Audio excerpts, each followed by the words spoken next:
Sir, आपने कहा एक बहुत बड़ी हमारी क्वालिटी है हमारे लोकतंत्र में कि रूल ऑफ लॉ है।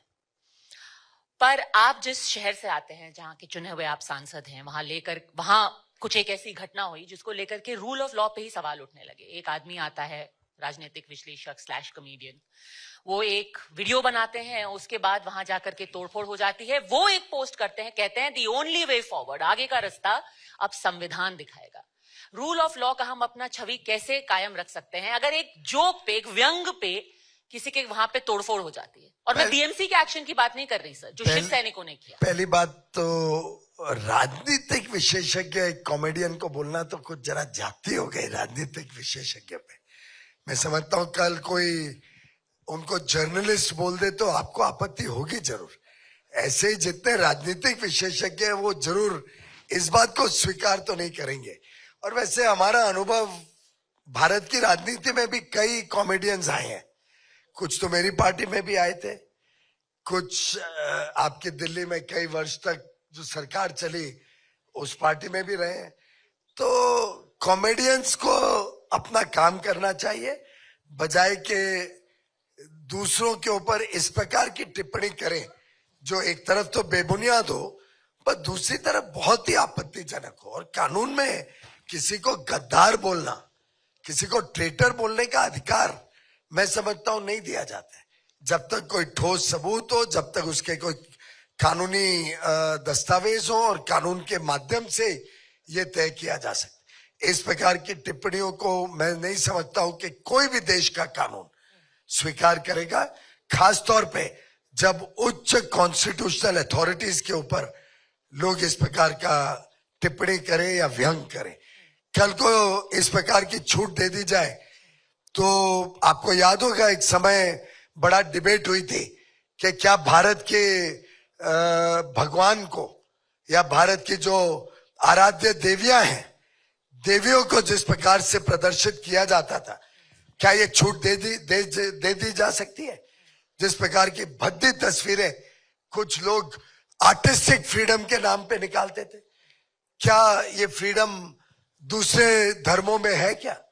इसी प्रकार से कल कोई जज के ऊपर, कोई उच्च पोजीशन में बैठे हुए जज के ऊपर इस प्रकार का टिप्पणी करे, कोई जज ने कोई जजमेंट दिया, क्या उनको इस प्रकार की शब्दावली इस्तेमाल करी जा सकती है?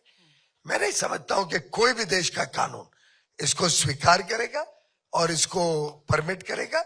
हाँ, किसी ने भी कानून अपने हाथ में नहीं लेना चाहिए। The law will take its own course. पर सर, वही पार्टी के लोग, उस पार्टी के मंत्री विधानसभा के अंदर बोलते हैं, जो कि गृह राज्य मंत्री हैं, वो कहते हैं कि अब ऐसे लोग जहां पर दिखेंगे उनको तबीयत से शिवसेना स्टाइल सबक सिखाया जाएगा। उनके विधायक ये बोलते हैं। मुझे नहीं मालूम शिवसेना स्टाइल क्या है। भारतीय जनता पार्टी कानून में विश्वास करती है और एक सभ्य पार्टी है।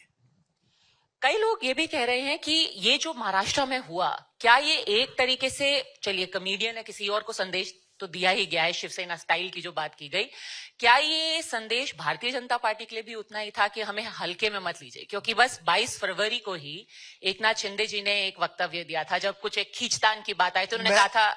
मैं आपको इसलिए रोक रहा हूं क्योंकि आप एकदम गलत ट्रैक पे जा रही है। मेरा लगातार संपर्क रहता है माननीय एकनाथ शिंदे जी से।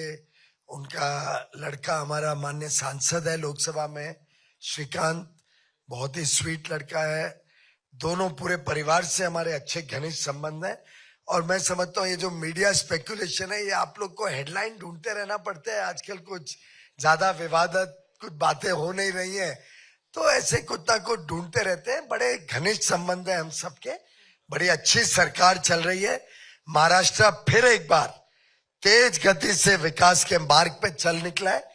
और देवेंद्र फडणवीस जी, अजीत दादा पवार, एकनाथ शिंदे की जो टीम है, ये एक बड़ी स्ट्रॉन्ग टीम भारत को नई ऊंचाई, महाराष्ट्र को नई ऊंचाइयों तक लेके जाएगी।